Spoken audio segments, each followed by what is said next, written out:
Friends, ഇന്ന് ഞാൻ ഉണ്ടാക്കുന്നത് ഒരു അറബിക് റൈസാണ്. സുർബിയാൻ റൈസ് എന്നാണ് ഇതിൻ്റെ പേര്. അപ്പോൾ ഈ റൈസ് നമുക്ക് ഒരു 2-3 രീതിയിലൊക്കെ ഉണ്ടാക്കിയെടുക്കാം. അപ്പോൾ വളരെ എളുപ്പത്തിൽ നല്ല രുചിയോടുകൂടി ഈ ഒരു സുർബിയാൻ റൈസ് എങ്ങനെ ഉണ്ടാക്കുന്നതെന്ന് നോക്കാം. അപ്പോൾ നമുക്ക് ചോറുണ്ടാക്കി തുടങ്ങാം. അതിന് വേണ്ടിയിട്ട് ഒരു പാത്രം ചൂടാക്കി എടുത്തിട്ടുണ്ട്. അതിലേക്ക് ഒരു 1/4 കപ്പ് എണ്ണ ഒഴിച്ചു കൊടുക്കാം. ഞാനിവിടെ സൺഫ്ലവർ ഓയിലാണ് കേട്ടോ ഉപയോഗിക്കണത്. ഇനി ഇതിലേക്ക് ഒരു 2 മീഡിയം സൈസിലുള്ള സവാള ചെറുതായി മുറിച്ചെടുത്തൊന്ന് ചേർത്ത് കൊടുക്കുന്നുണ്ട്. അപ്പോൾ ഇതും നന്നായിട്ട് അല്പം ഉപ്പും കൂടെ ചേർത്തിട്ട് വഴറ്റി കൊടുക്കണം. അപ്പോൾ ഈ സവാള ഒന്നുകിൽ ഇതുപോലെ നമുക്ക് വഴറ്റി കൊടുക്കുക, അല്ലെങ്കിൽ കുറച്ചും കൂടെ എണ്ണ ഒഴിച്ചിട്ട് ബ്രൗൺ കളറാവുന്നത് വരെ വറുത്ത് കോരിയെടുക്കുകയും ചെയ്യാം കേട്ടോ. അപ്പോൾ ഈ ഒരു 2 രീതിയിൽ നമുക്ക് ചെയ്യാവുന്നതാണ്. അപ്പോൾ ഞാൻ അല്പം എണ്ണ ഉപയോഗിച്ചിട്ട് ഒന്ന് വഴറ്റി കൊടുക്കുകയാണ് ചെയ്യുന്നത്. ഒരു ഇത്തിരി ബ്രൗൺ കളറാവുന്നത് വരെ നമുക്ക് വഴറ്റി കൊടുക്കാം. ഈ സവാളയുടെ കളർ കണ്ടോ, ഇത്രയും മതിയാവും. ഇനി അങ്ങോട്ട് വഴറ്റി കൊടുത്താൽ അത് കരിഞ്ഞു പോകും. അപ്പോൾ ഈ ഒരു സമയത്ത് നമുക്കിനി ഇതിലേക്ക് ഇറച്ചി ചേർത്ത് കൊടുക്കാം. ഞാനിപ്പോൾ ഇത് ബീഫിലാണ് ചെയ്യുന്നത്. അപ്പോൾ 1 കിലോ ബീഫ് നന്നായിട്ട് കഴുകി അല്പം വലിയ കഷ്ണങ്ങളാക്കിയിട്ടാണ് ഞാൻ മുറിച്ചെടുത്തിട്ടുള്ളത്. സവാളയിലേക്ക് ഇട്ടിട്ട് ഒരു 2-3 മിനിറ്റ് ഒന്ന് വഴറ്റി കൊടുക്കുക. അപ്പോൾ അത് 2 രീതിയിലൊന്ന് ചെയ്യാം കേട്ടോ. നമുക്ക് ഈ സവാള അരച്ചെടുത്തതിന് ശേഷം അത് ഈ ബീഫിലേക്ക് ഇട്ടിട്ട് നമുക്ക് വേവിച്ചെടുക്കാം, അല്ലെങ്കിൽ ഇതുപോലെയും ചെയ്യാം. അപ്പോൾ ഇത് ബീഫായതുകൊണ്ട് തന്നെ കുറച്ച് വേവുണ്ടല്ലോ. അപ്പോൾ നമുക്ക് ഇത് കുക്കറിലേക്ക് ഇട്ടൊന്ന് വേവിക്കേണ്ടി വരും. അപ്പോൾ ഈ സവാളയും നന്നായിട്ട് വെന്ത് കിട്ടും. അതുകൊണ്ട് തന്നെ ഞാൻ ഈ സവാള അരക്കാതെയാണ് ഈ ബീഫിലേക്ക് ചേർക്കുന്നത്. അല്പം വേവുള്ളതാണല്ലോ ഈ ബീഫ് എന്ന് പറയുന്നത്. ഇനി ബീഫിന് പകരമായിട്ട് നമ്മൾ ചിക്കനാണ് എടുക്കുന്നതെങ്കിൽ ചിക്കൻ അധികം വേവില്ല. അപ്പോൾ നമ്മൾ ഈ സവാള ഈ ചിക്കനിലേക്ക് അരച്ച് ചേർക്കുന്നതായിരിക്കും കൂടുതൽ ടേസ്റ്റ് ഉണ്ടാവുക. ഇനി ഞാനിവിടെ ഒരു 3 ടേബിൾ സ്പൂൺ മസാലപ്പൊടി എടുത്തിട്ടുണ്ട്. അപ്പോൾ ഈ മസാലപ്പൊടി എന്തൊക്കെ ചേർത്തിട്ടാണ് ഞാൻ ഉണ്ടാക്കിയത് എന്നുള്ളത് ഡിസ്ക്രിപ്ഷൻ ബോക്സിൽ ഇടാം. അതുപോലെ തന്നെ ഈ ഒരു സ്ക്രീനിൻ്റെ സൈഡിലായിട്ടും കൊടുക്കുന്നുണ്ട്. അത് നോക്കി നമ്മുടെ സ്പൈസസൊക്കെ എടുത്തിട്ട് ചെറുതായിട്ടൊന്ന് വറുത്തെടുക്കുക. അതിനുശേഷം ഒന്ന് പൊടിച്ചെടുത്താൽ മതി.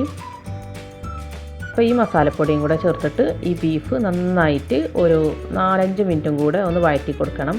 അപ്പോൾ ഈ മസാലപ്പൊടിയുടെ ഫ്ലേവറൊക്കെ ഈ ബീഫിലേക്കൊന്ന് പിടിക്കണം. ഇതിപ്പോൾ നന്നായിട്ട് ഈ മസാലപ്പൊടികളിൽ കടന്നിട്ട് വഴറ്റി വന്നിട്ടുണ്ട്.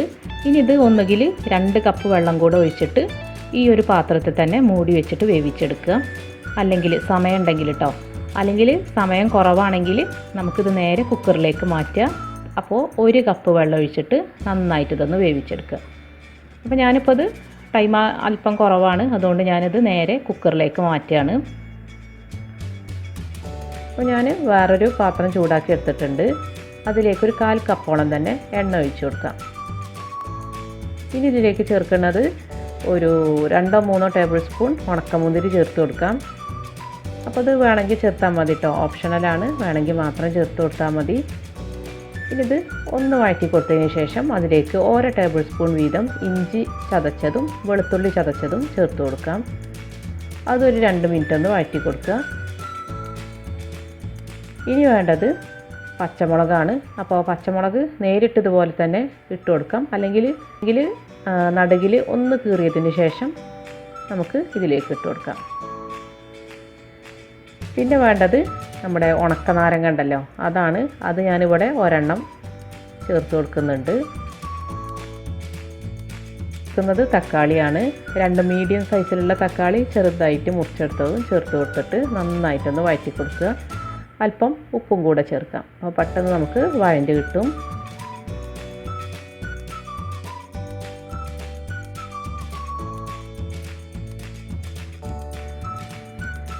ഇതിപ്പോൾ നന്നായിട്ട് വഴണ്ട് വന്നിട്ടുണ്ട്.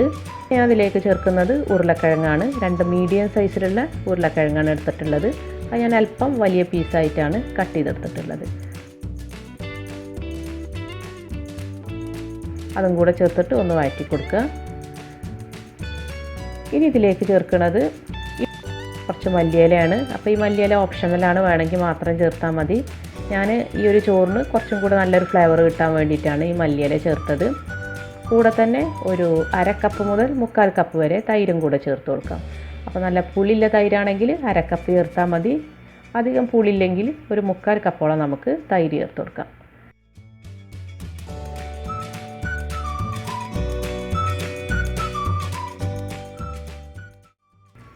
അപ്പോൾ ഈ തൈരും ഈ മസാലയുടെ കൂടെ നന്നായിട്ടൊന്ന് യോജിപ്പിച്ചെടുത്തതിന് ശേഷം നമ്മൾ വേവിച്ച് വെച്ചിട്ടുള്ള ബീഫ് അതിൻ്റെ മസാലയുടെ കൂടെ തന്നെ ഇതിലേക്ക് ഇട്ട് കൊടുക്കാം.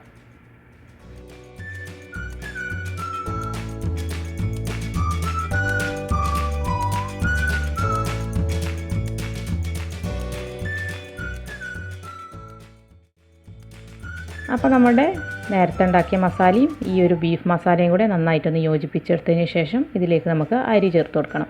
അപ്പോൾ ഈ ഒരു മസാലയിൽ ഏകദേശം വെള്ളമുണ്ട്. ഒരു 2-2.5 കപ്പ് വെള്ളം നമുക്ക് ഇതിൽ കണക്കാക്കണം.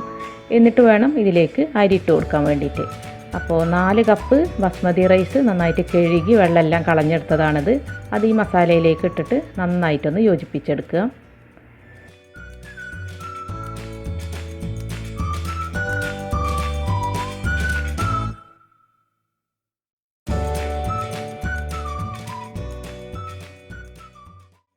ഇനി ഇതിലേക്ക് ചേർക്കുന്നത് ഒരു ഓറഞ്ചിൻ്റെ തൊലിയാണ്.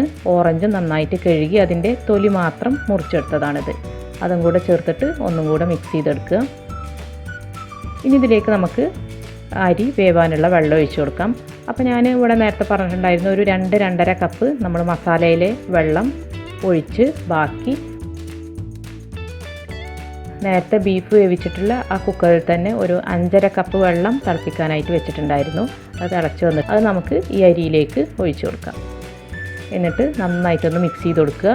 ഉപ്പില്ലെങ്കിൽ ഈ ഒരു സമയത്ത് ഉപ്പൊക്കെ പാകമാക്കിയിട്ട് മൂടി വെച്ച് ഒരു 10 മിനിറ്റ് നമുക്ക് വേവിച്ചെടുക്കാം. ലോ ഫ്ലെയിമിൽ വേവിച്ചെടുത്താൽ മതി.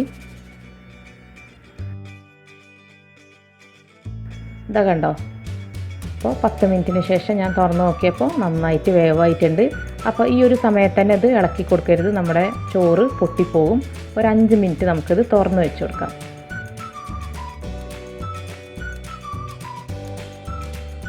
അപ്പോൾ 5 മിനിറ്റ് കഴിഞ്ഞിട്ടുണ്ട്. 5 മിനിറ്റിന് ശേഷം ഇത് നന്നായിട്ട് മിക്സ് ചെയ്ത് കൊടുക്കുക. അതിനുശേഷം നമുക്ക് സെർവ് ചെയ്യാം. അപ്പോൾ നമ്മുടെ നല്ല ടേസ്റ്റി ആയിട്ടുള്ള സുർബിയാൻ റൈസ് ഇവിടെ വളരെ എളുപ്പത്തിൽ നമുക്ക് തയ്യാറാക്കിയിട്ടുണ്ട്. അപ്പോൾ എല്ലാവരും ഇതൊന്ന് ട്രൈ ചെയ്ത് നോക്കുക കേട്ടോ. അപ്പോൾ വീണ്ടും ഞാൻ ഓർമ്മിപ്പിക്കുകയാണ്, നിങ്ങൾക്ക് ഇഷ്ടമാവുകയാണെങ്കിൽ ഒന്ന് ലൈക്ക് ചെയ്യുക. അതുപോലെ തന്നെ നിങ്ങളുടെ ഫ്രണ്ട്സിനും റിലേറ്റീവ്സിനും ഒന്ന് ഷെയർ ചെയ്യുക. പിന്നെ എൻ്റെ ചാനൽ ഇതുവരെ സബ്സ്ക്രൈബ് ചെയ്തിട്ടില്ലെങ്കിൽ ഒന്ന് സബ്സ്ക്രൈബും ചെയ്യുക കേട്ടോ. ഇനി വീണ്ടും പുതിയ റെസിപ്പീസുമായി വരുന്നത് വരെ താങ്ക് യു.